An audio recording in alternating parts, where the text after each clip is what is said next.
Good morning. We're here at GATO with Bobby Flay, New York Times Facebook page. We're doing Facebook Live. We're going to cook a steak with Bobby right over here. We're going to finish it over here in this pizza oven.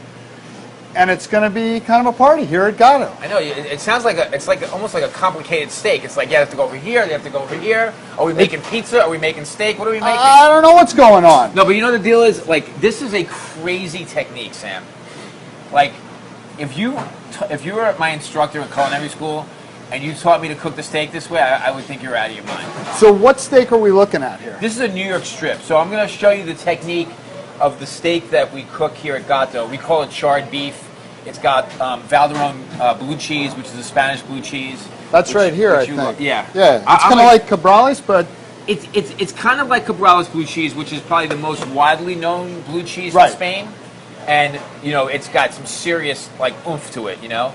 I think Valderón has a better balance. It's a little creamier. It's not as, like, in your face, although it's a strong blue cheese, don't get me wrong. Right. It's from Lyon.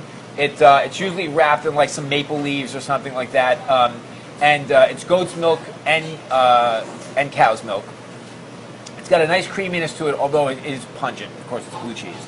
And I have a little bit of some red wine sauce here that we'll talk about as well. Very thick. And, of course, butter. Some butter. And crucial. Butter is going to play an important role in this because we're going to make a brown butter blue cheese sauce to go on top of the steak.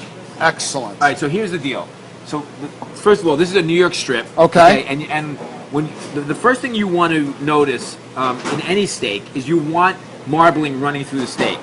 If you go to the store and it's just basically, you know, a deep red color with no marbling, problem. well, it's not going to have a lot of flavor, and it's probably going to dry out much easier than you want it to.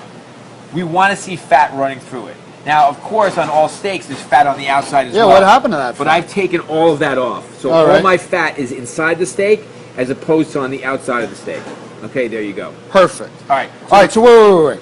We're at GATO. We're cooking a steak. Bobby Flay and I here Facebook Living.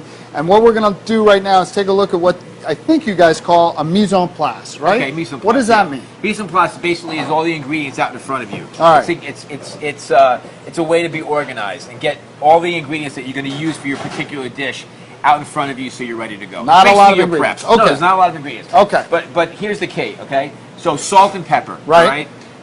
The most important thing in your kitchen. You need it, you have to utilize it well, and you have to treat it with respect.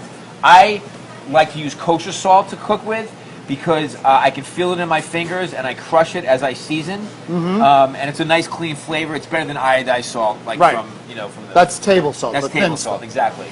And then we actually crush our own black pepper corns and into a sort of a fine to coarse grind. Got it. Now, most people will say, like, when you read a cookbook, you'll see, like, season on both sides. Right. In this case, we're going to season on 4 sides because there's actually 4 sides. Because it's pretty wide. There's 4 sides of the steak. Got it. So we're going to sear it and season on all 4 sides. And if you notice, you see how much salt I'm putting on here? Yeah, that's sort of aggressive. It's aggressive, but this is a very thick steak, and the salt and pepper is going to act in 2 ways. It's going to obviously create flavor, but it's also going to help us create a crust on the outside of it. It's going to become part of the steak. Okay? So you shouldn't be afraid. I mean, this is an aggressive amount of salt. I like that. It's an aggressive amount of salt, but you need it because look how thick that steak is. All right. It's got to work its way all the way through it. And if you notice, I'm seasoning on all 4 sides. Correctamundo. Okay?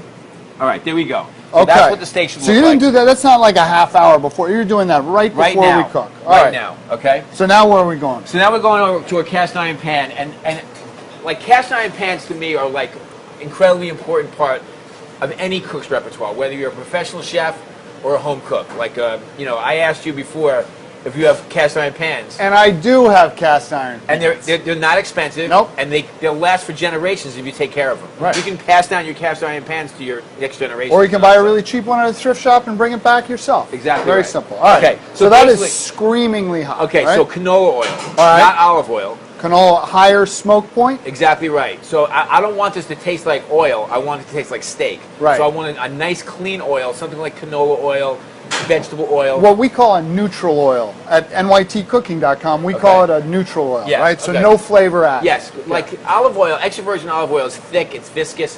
If you cook it too much, it's going to become bitter.